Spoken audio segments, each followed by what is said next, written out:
I think we're going to see those deportation numbers ramp up as we get more and more people online, working for ICE, going door to door, and making sure that if you're an illegal alien, you've got to get out of this country, and if you want to come back, apply through the proper channel.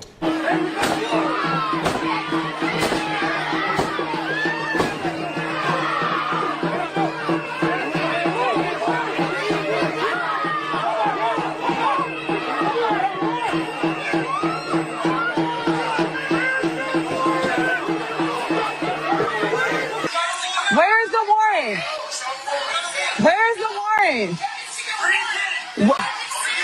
Where is it? Can you put the guns down, though? Can you put the guns down? There's kids in this house. He said he doesn't have to show a warrant.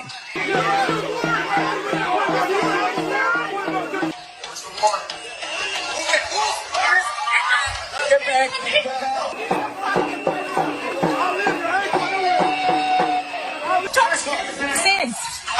I'm not even touching nobody. Get your hands off of me. Where's the warrant? So you can't answer, but you can flash a light?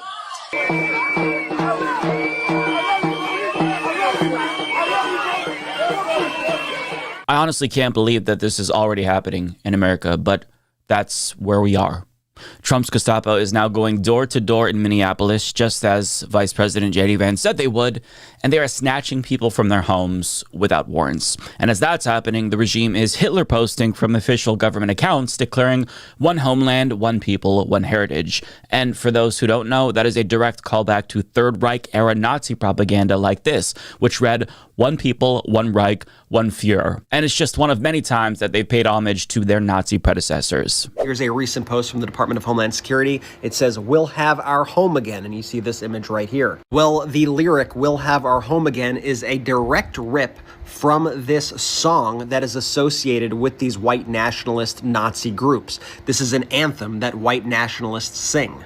Oh, did you think I was done? Because there's more. There was this post from a few months ago from the Department of Homeland Security. "A heritage to be proud of, a homeland worth defending, American progress, John Gast." Well, I'm telling you right now that there is no coincidence that this has exactly 14 words and that the letters H and H are capitalized. And so why do I highlight the fact that it's exactly 14 words? Well, 14 words refers to a white supremacist slogan coined that says we must secure the existence of our people and a future for white children. So when they are putting 14 words, that is coded language to other white nationalists and Nazis. And the capital HH, that's a nod to this phrase right here. So if it walks like a duck and talks like a duck, it's a duck. And in this case, it's a Nazi. And we didn't really need to wait to confirm this until they literally started breaking down people's doors looking for immigrants, because the richest man in the world, a key ally to the regime, was Sig Heiling on day one at Trump's inauguration.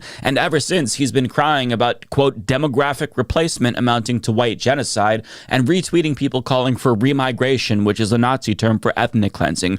So much like their predecessors in the Third Reich, they believe that their cruelty is justified because in their demented brains, they're the real victims. So just in case you were still on the fence about whether or not it was appropriate to compare what's happening now to Nazi Germany because, you don't want to sound too hyperbolic, I'm here to tell you that you should indeed believe your lying eyes. We've reached the stage already where Trump's Gestapo is disappearing people. And once it gets to that point, the debate is over. My neighbor is missing. There's a girl that lives in the apartment directly across the way from me. I have not seen her in 2 months. Nobody has. Her car is still in the parking lot. Her family, nobody can get in contact with them. I have no idea where my neighbor is. Do you know where your neighbor is? You can check out my Facebook, Angel Castillo. You will see a video of my best friend, Lalo Rios, getting taken away for recording. Got taken away, tied up like a hog. And he's a fucking human being. U.S. citizen, by the way. Born and raised here in St. Paul, Minnesota, and gets treated like a fucking criminal for recording. He listened to your orders. You told him to step back, which he did. Taken away by federal agents? Yes, sir. Disappeared. We don't know where he is. We don't know where he is. We contacted here. They said he's not here. We're trying to contact the county. They just fucking kidnapped him. Where's Lalo? Where's Lalo? Where's Lalo? When did this happen? This literally a couple hours ago. 2-3 hours ago. If you go on Angel Castillo on my Facebook, you will see all my lives. couple hours ago, an American citizen disappeared into the Trump administration's opaque immigration prison system, these black sites that exist in public view. And this is going to continue to happen because the rule of law has broken down in this country. So the First Amendment protections that we once had no longer protect us now that we've fallen into a dictatorship. Mahmoud Khalil spent months in ICE detention for peacefully protesting against Palestinian genocide. Larry Bushart spent 37 days in jail for posting a Charlie Kirk meme on Facebook. Remember the preschool teacher, Jessie Plichta, who was arrested after she protested the regime's invasion of Venezuela? Well, she ended up spending 7 days in jail. And even elites aren't safe. The regime is literally investigating the head of the Federal Reserve because he refuses to cave to Donald Trump's pressure. So the protections once afforded to us in our now defunct Constitution, like due process, habeas corpus, and even freedom of speech, have been taken away from us and replaced with a sort of soft martial law where what we can and can't do is dictated by a paramilitary-like secret police force.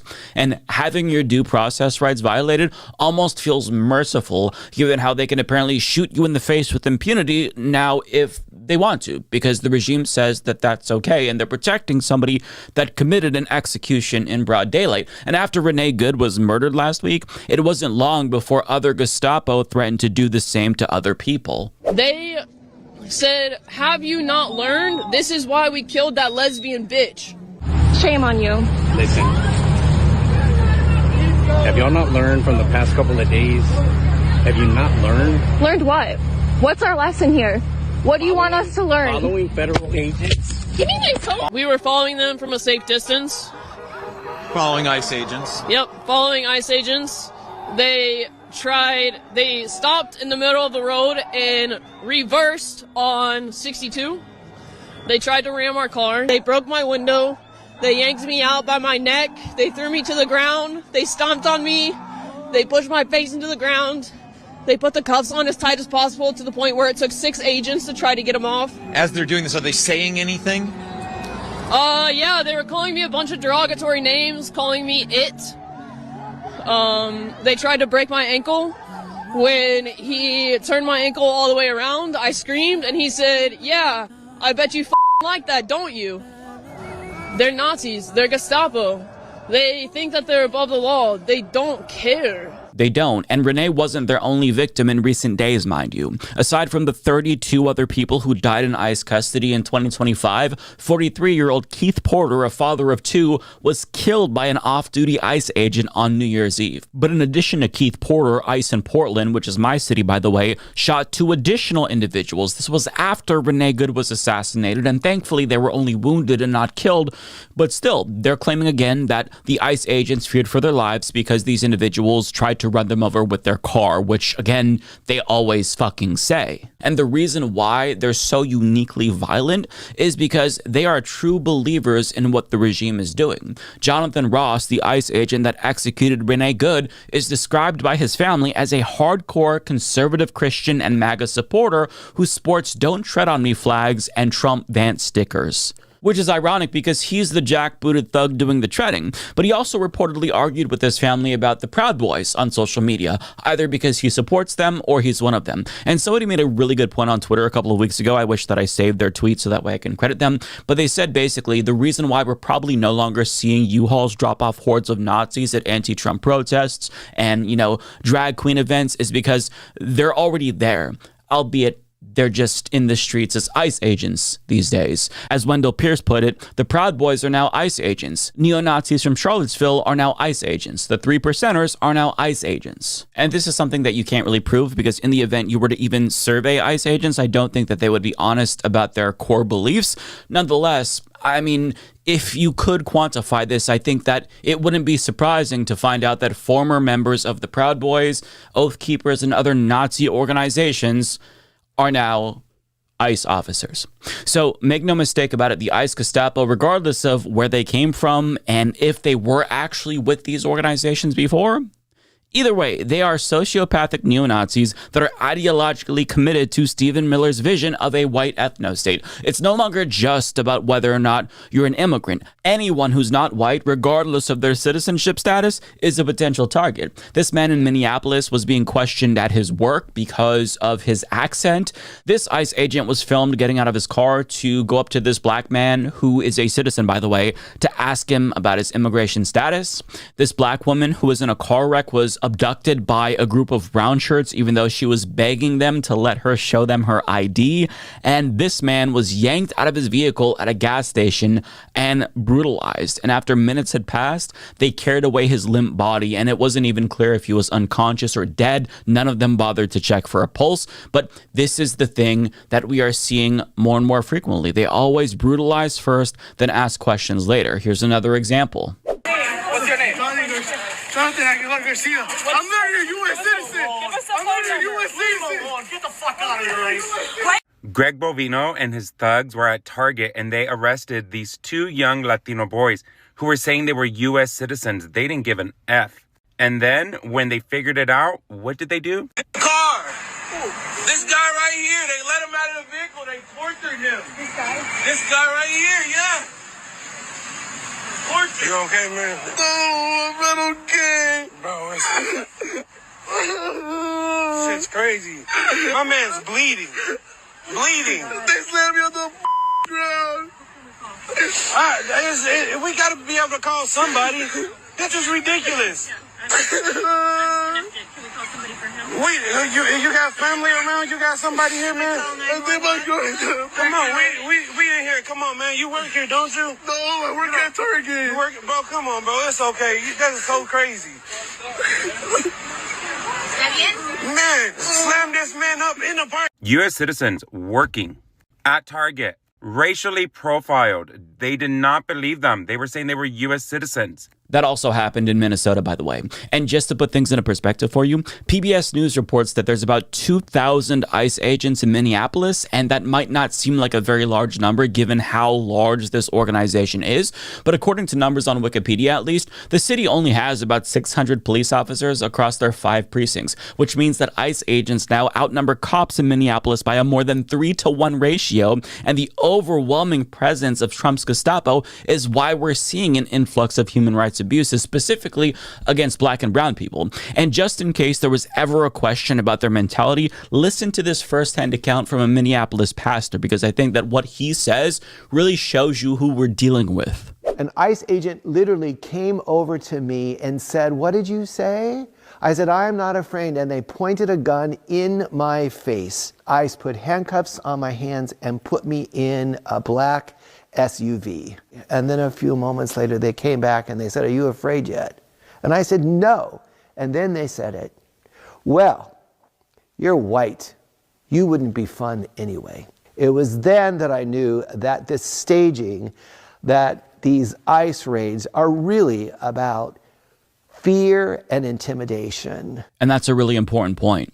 The use of fear and intimidation by dictatorships are necessary in order to maintain order. Because if the masses fear for their safety and their lives, they're less likely to want to challenge the regime by protesting and striking or confronting human rights abuses of the Gestapo head on. It's why they make such a big show of their cruelty. Like, performative cruelty is a term that we've seen because they are going out of their way to demonstrate how inhumane they are. It's why they make such a big show out of their kidnappings and post music video style videos on their social media accounts. It's why Kristi Noem announced that ICE drones will soon be patrolling cities to, quote, keep Americans safe. She knows that the presence of ICE scares people and that the presence of drones by ICE will scare people as well. They all know that ICE's presence is making people nervous.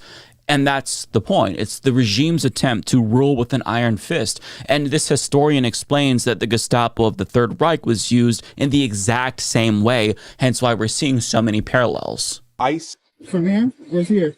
Is the modern day Gestapo. In 1940s Germany, the Gestapo wasn't a battlefield force. It wasn't storming foreign borders. It was an internal police agency. Its job was to maintain order inside the country for ordinary Germans. The danger, they said, wasn't out there, but it was already among them. Today, in the United States, we see the same thing play out with immigration and custom enforcement. ICE doesn't operate at the border alone. It operates in our neighborhoods, in workplaces, at courthouses, and even at our front doors. Like the Gestapo, enforcement happens when people live their everyday lives. In Germany, the Gestapo targeted people that were labeled as threats to the nation: communists, Romani people, queer people, political dissidents, and people of the Jewish faith. In America, ICE overwhelmingly targets immigrants and asylum seekers, but we're slowly seeing something else happen. They're starting to target Americans. This is in the hopes of instilling fear. The Gestapo didn't need to arrest everyone. They just need people to believe that they could be next.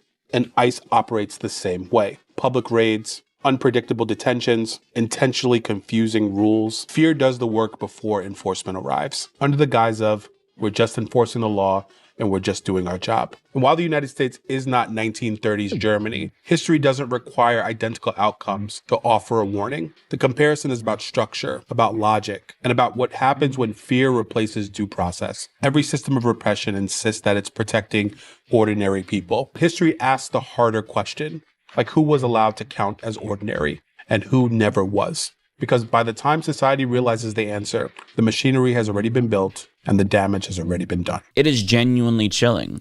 And when Trump signed NSPM 7, that gave the regime the authority to treat any and all opponents to the regime as terrorists. It doesn't matter if you follow the law and keep your head down or just disagree respectfully and quietly. If you oppose the regime in any way, shape, or form, or if you exist outside of the parameters of acceptability for their eventual ethno-state, you are an enemy of the state, period, full stop.